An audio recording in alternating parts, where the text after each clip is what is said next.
The blueprint, the blueprint, the blueprint, the blueprint, the blueprint. This young man hails from San Diego, California. He has one of the largest organizations in that territory alone, and that doesn't include all his other organizations throughout Chicago, Illinois, and yada, yada, yada, back east. He's a great father.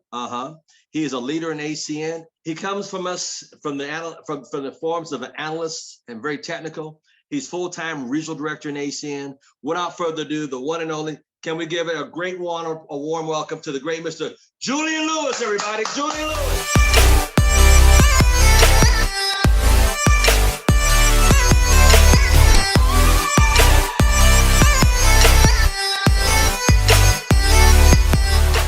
It's good to see you, man.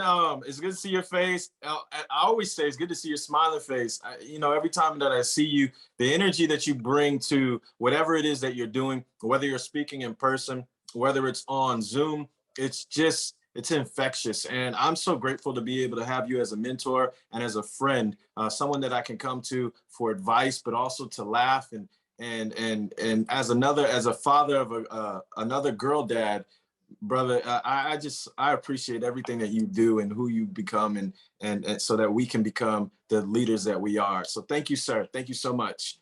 You're welcome. And ladies and gentlemen, I am very excited to be with you this month. I was reaching out, Mr. Thomas, to a few leaders, and I was asking them, hey, what do you think I should talk about this month? And, I got some feedback and some people that were telling me, focus on the compensation plan. I had other people say, focus on, what you were able to accomplish and why. And so I started thinking about everything. And I looked at the compensation plan. And ladies and gentlemen, all of you can look at the compensation plan. It's great. It's brilliant. But just looking at the compensation plan, as exciting as it is, isn't going to move you into action just because it's a attractive compensation plan. I remember my mentor years ago, my first mentor in this industry, he said, I've never seen someone pick up an ACN presentations. And for those of you that are brand new, back in the day, we used to actually print those out. We had to print them out. So he said, I never saw someone just sit down, look at a 1 through 10 presentation, look up and say, I've been looking for this all my life, sign me up. Okay, so it's not just the information. It's not just the compensation plan. There are things that are happening within someone that helps them to become a winner. And I want to talk about that because the compensation plan is simple. The presentation is 10 points. It's simple. Everything, the services, all of the vendors have their experts that work with us and for us so that they can enroll the customer for us. So that's simple. So what's complicated is usually what's going on between your two ears, right? So we're going to talk about that a little bit. But before I do, I know Mr. Thomas addressed last week that there are a lot of new people on. So just to give you a brief background on myself, again, my name is Julian. Prior to getting involved with this company, I was a senior systems engineer. I was working roughly 80 to 90 hours a week at my job. I was averaging about 50 to 60 flights a year, which meant I didn't have a lot of time for myself or my family. But good fortune came my way. I was introduced to this company by my first mentor in this industry who shared with me a system that allowed me to replace my six-figure income. It enabled me to come home to my family and most importantly, become the type of a father that I felt my daughter deserved. I came home, she was 6 months old. To give you fast forward to today, she's 16. I've been able to be home and present in her life, in part from ACN for her entire life, because I decided to do something that I want all of you to take note of. I decided and committed to being something that all of you have heard before, but we just throw it around like it's something that everyone does. I decided to be non-negotiable.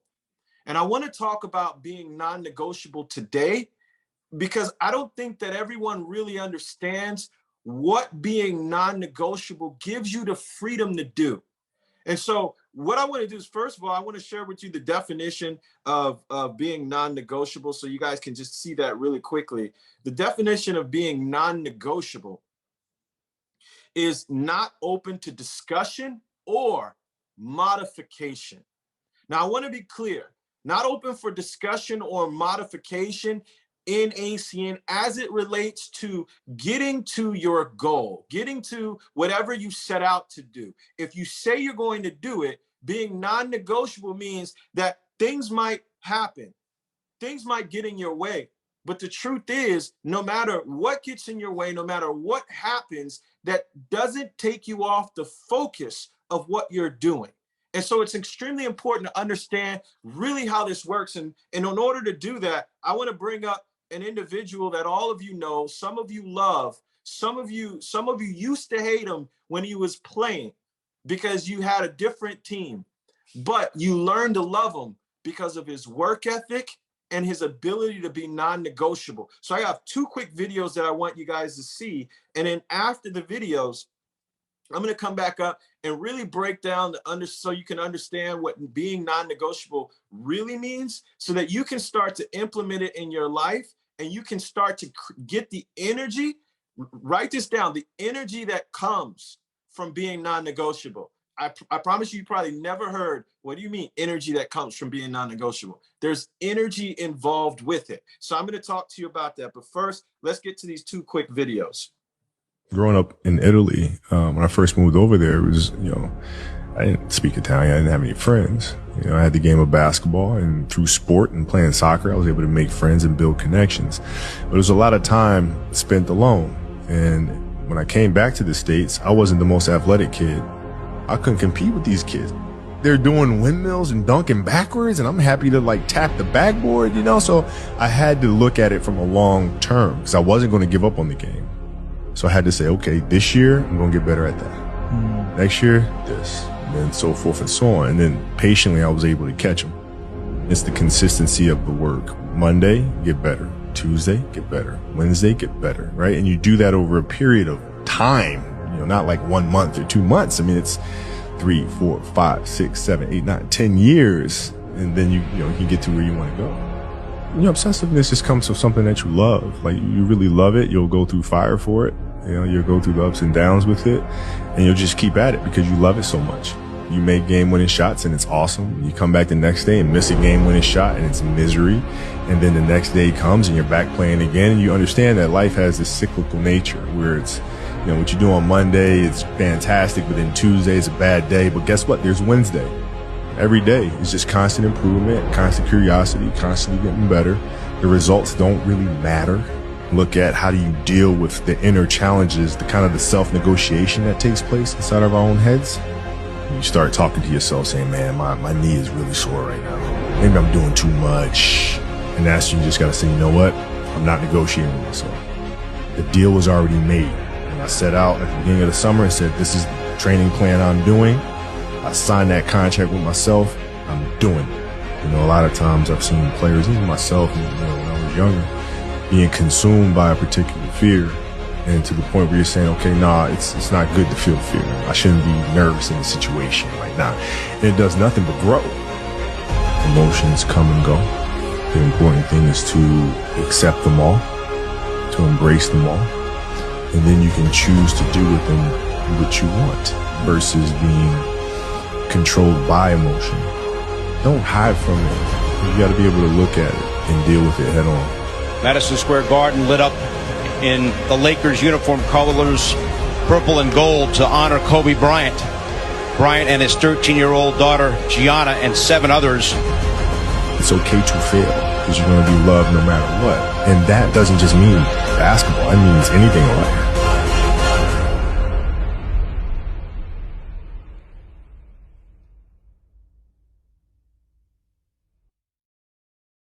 All right, the deal was already made. I signed the contract with myself. I'm doing it. The deal was already made. I signed the contract with myself. I'm doing it. And I need you to hear it again, because this is not a game. He played the game of basketball, but it wasn't a game. He signed the contract already. The deal was already made. He's doing it. Guess what? Michael Jordan, same thing. Michael, if you talk to his coach, Tim Grover, he said it as well. When Michael Jordan made a decision, guess what? He didn't think about it anymore. The decision was made. He didn't think about it anymore. What did he do? He wrote a contract with himself. He did it. David Goggins, if you know him, ultra marathon runner, Navy SEAL, accomplished or went through every special trainings that the military had. He was the same way. He said, when I make a deal with myself, a contract, I'm doing it. So in other words, that's non-negotiable. And if you look at what Kobe Bryant was saying, it's true. The winners know this, but there's some energy. There's some energy that happens that's created in being non-negotiable. And this is what I want to talk to all of you about. See, I have a friend of mine who's pretty successful. He's in the entertainment industry, and it's someone that I've known for years, and I actually get to coach him on certain things.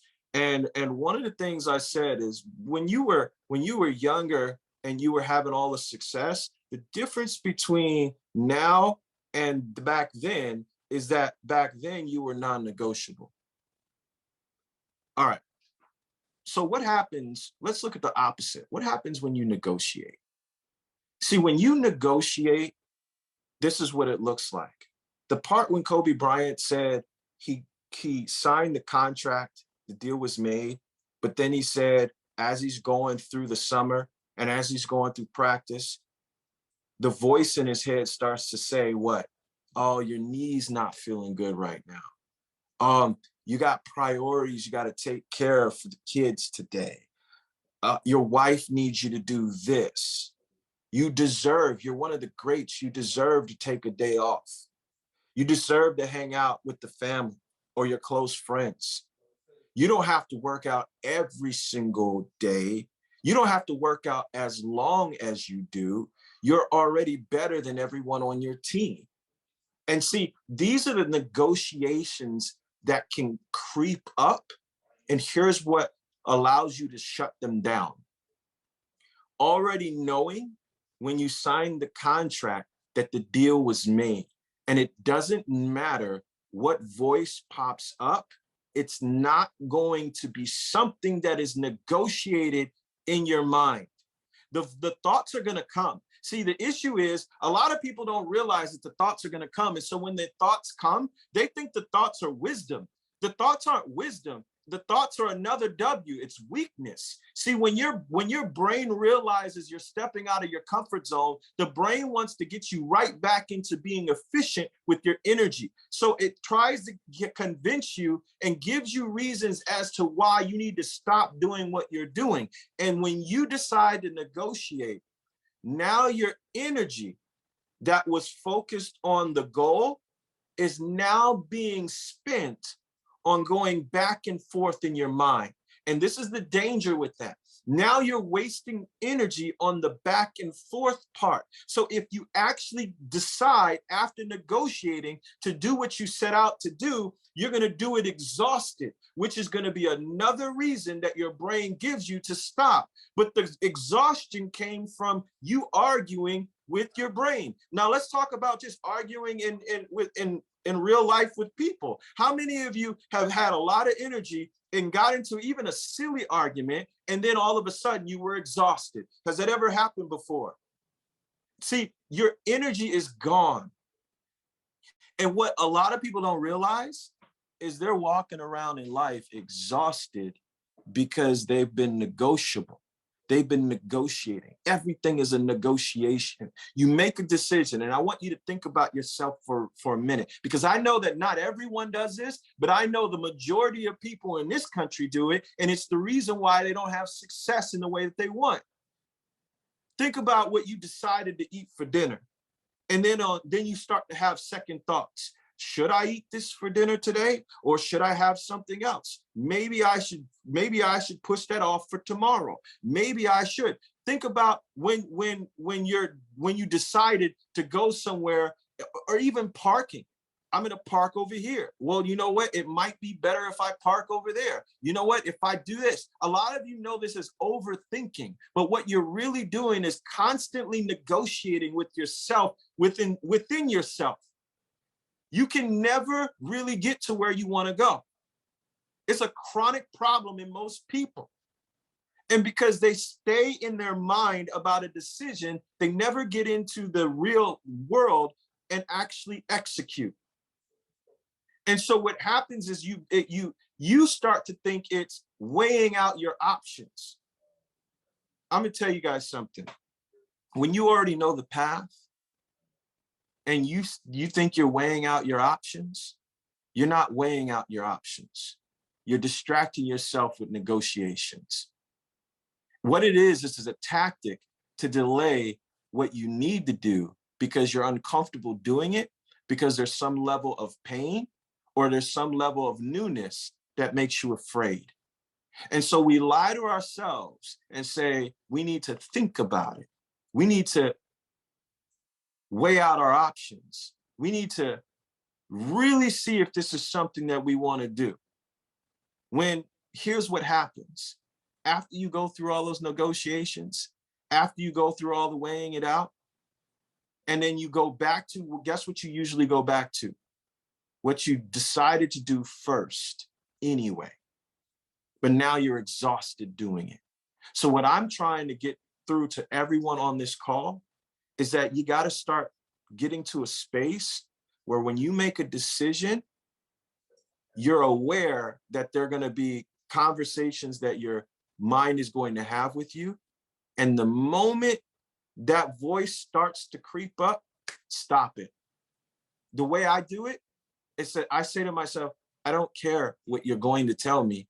It's not going to stop us from doing what we said we were going to do.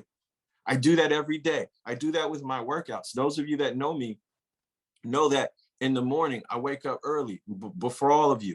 The only other person that wakes up probably earlier and it's 15 minutes earlier is Al Thomas. He's up 15 minutes earlier than me. But I get up and then I get into a workout immediately. And so I spend first 30 minutes of high intensity interval training. The second 30 minutes is a 3-pound weighted jump rope nonstop. I'm telling you this because I'm non-negotiable. People think I like jumping rope. I don't like jumping rope. Are you freaking kidding me? Especially not a weighted one. Do you know the time under tension? Do you know where I have to go in my mind to keep going when my brain is telling me your palm muscle is hurt from flexing the big handle because there's a big handle on that type of a weighted rope? You know where my brain has to go when I'm 15 minutes in and I'm saying, man, you got 15 more minutes to go. This is crazy. Who are you trying to show this to? What's going on with you? You don't need to show anybody. You're already fit. You're already doing what you need to do. There's nobody that you need to show this to. My brain can go there, but I don't let my brain finish the sentence, because the moment the voice starts to creep up, I say, we already made the deal. The contract is signed. Do it. Do it. And I do it every single day. And there's a reason for it. And it scares me that there are less people in the world today that have self-discipline. And it's the reason, in my opinion, I don't care what your political associations are, left and right, blue or red. The reason why there's so many issues is because most people lack self-discipline. See, people will work out because they want abs. The abs are the result of self-discipline. If the abs are the reason, you're lost already. You know, in my community, I hear people saying, I want to go get the bag. They go and chase what's the bag. What does that mean? Money. They don't get it. The bag is a result of self-discipline. It's not the goal. It's the after effect of what you did. It's not what you chase. It's a byproduct of being non-negotiable. So what does that mean? If you can start your day every single day doing something first that you hate, that is non-negotiable, but it's going to get you something as a byproduct. You're building your mental muscle in self-discipline, and it becomes easy to do the silly little things we have to do in ACN consistently to win.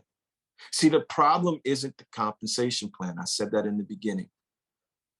We could talk about that, get excited about that. So what? Why? You get excited about it. You still got to meet yourself in the mirror. You still got to look at your self-discipline. You still have to look at whether you're negotiating or non-negotiable. So now you know what really happens? You get excited, and then you meet yourself, and then you get depressed because you want to be over here, but who you are today can't get you there because you're not addressing the real problem. See, talking about the comp plan is motivation. Jim Rohn said, you don't need to motivate. If you motivate an idiot, you have a motivated idiot. It's not motivation. It's inspiration. That comes from understanding what we're talking about right now. That comes from you starting to ask yourself in the mirror the questions. What do I want to become? Is doing ACN consistently going to build me into the person I want to become? And as a byproduct, I can create wealth. Is it going to allow me to show up in every aspect of my life differently? And is that going to add value and to pour into the people that I love? And here's a big one. Am I going to stop pretending like I love to give to everyone and not myself? I'm gonna mess you up a little bit. Those of you that are on this call right now that say you don't give to yourself because you love giving to people, let me get a little closer. It's another distraction. See, because the truth is, if you really love to pour into people, how can you pour into people if your cup is always empty? So what you're doing is you're avoiding looking in the mirror and building yourself up. I'm telling you right now, if you can start to work on these things, if you can get up in the morning, we had a cold shower challenge last year. If you can start to do these things consistently, then you can build the mental muscle to allow you to be non-negotiable so that you can start to build ACN because you want to, and because the contract has already been signed and the deal has been made.